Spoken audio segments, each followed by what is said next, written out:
We're going to start off with jicama, and this is the first time I've ever used jicama for sushi.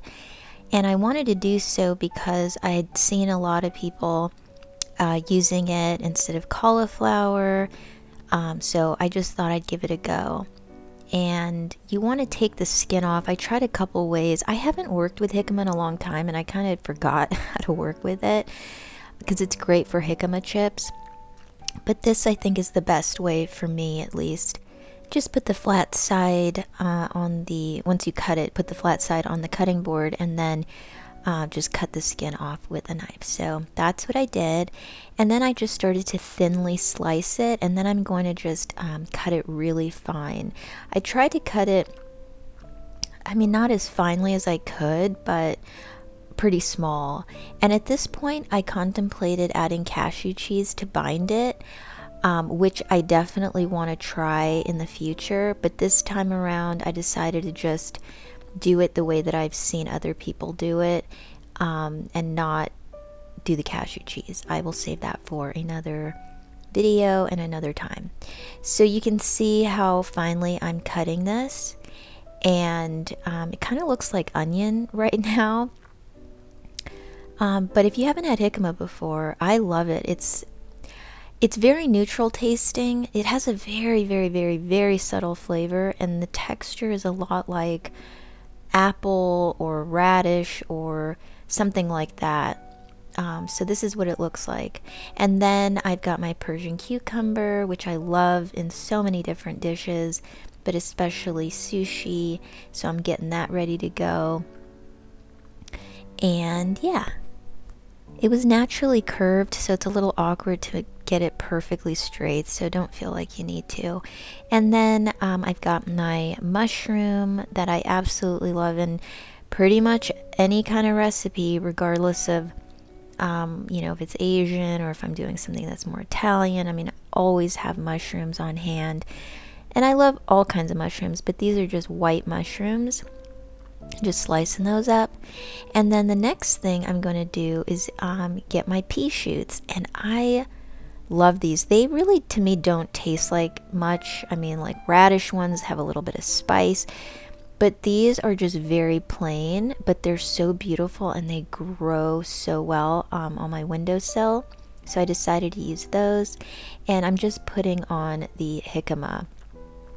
It tends to stick to my hands, and it's got a lot of moisture in it, so I wasn't quite sure how much to use. So, you know, like I usually do, I just eyeball it and modify it where I feel I need to, and then I just load on my ingredients. And as always, if you have ingredients that you prefer, I mean, if you don't like mushrooms, leave it out. If you have spring onion, that would be great in this.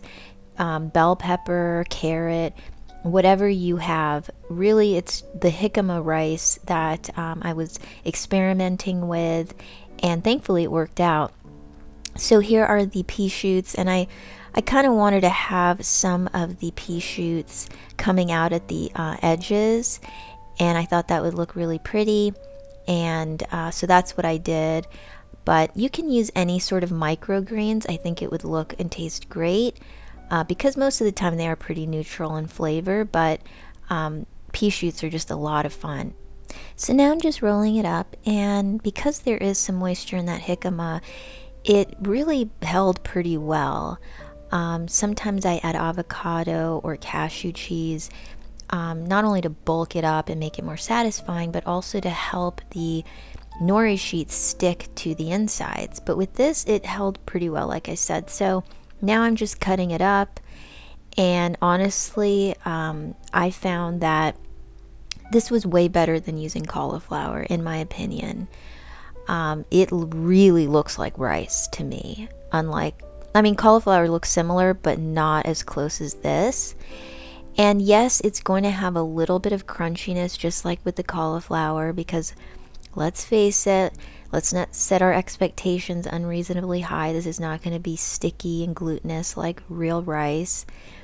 But if I had to choose between this and cauliflower, I would definitely pick this not just because of how it looks, but how it tastes and just the whole experience. So that's just to show you how much of the jicama rice I was able to make.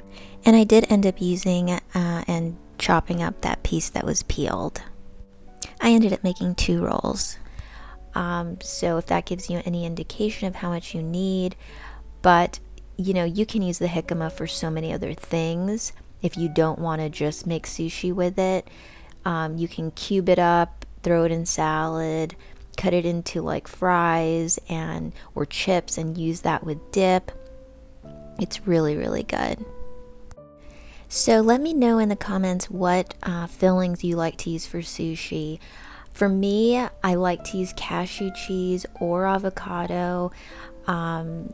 And then my dipping sauce is more on the lighter side, like a ponzu. But for something like this, I think using a thicker, creamier dip with a nut base with either like tahini or almond butter, something like that, would be a great balance.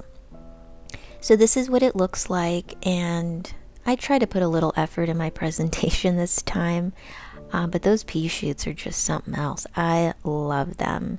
And I'll link a video on growing sprouts if that's helpful. And here I'm going to make the almond butter dipping sauce. I've made this a million times. Now this almond butter I'm using is not raw, but there is such thing as raw almond butter, so if you're really strict, just keep that in mind. But this, you know, I'm eyeballing it. I never measure anything. And so I'm going to put a generous amount, and I ended up eating this entire batch that I'm showing you. And then I'm going to use nama shoyu, which is raw soy sauce, and again just eyeballing it, and this is very salty, so keep that in mind. You don't want to add any extra salt because this is enough, and I love salt, so trust me on that. And then you want to put in warm to hot water just to kind of emulsify and break it down. And I'm also adding cumin, which I love in so many things. It's so wonderful. And garlic powder, which is another of my favorite ingredients. And it's going to be a little hard to combine at first just because that almond butter, I took it out of the fridge too, so it's a little bit stiff. But you just want to take your time and add the water a little bit at a time because you don't want it too watery. So just keep stirring and adding, and eventually you'll get to the texture that you prefer. And I've seen people use tahini, which of course is ground up sesame seeds, and that I think I'm going to do next, and just keep adding water. If you let this sit, let's say it's reached the consistency you like and you let it sit, it's going to thicken up even more. So I enjoy this right away after I've made it usually, and if I let it sit, I'll just add water if I need to. So here it is. You might even want to add a little cinnamon. That not too much though, and that's really good. So this paired perfectly, but I also wanted to make a ponzu just in case, and this is just lemon juice, nama shoyu, and sesame oil. Yeah, so this is like just one roll, and I made 2, and you can also add sesame seeds to this. Black sesame seeds I think look really great next to the dark nori sheets. Yeah, so that's it guys. I really hope you like this video, and I will see you in the next one. Take care.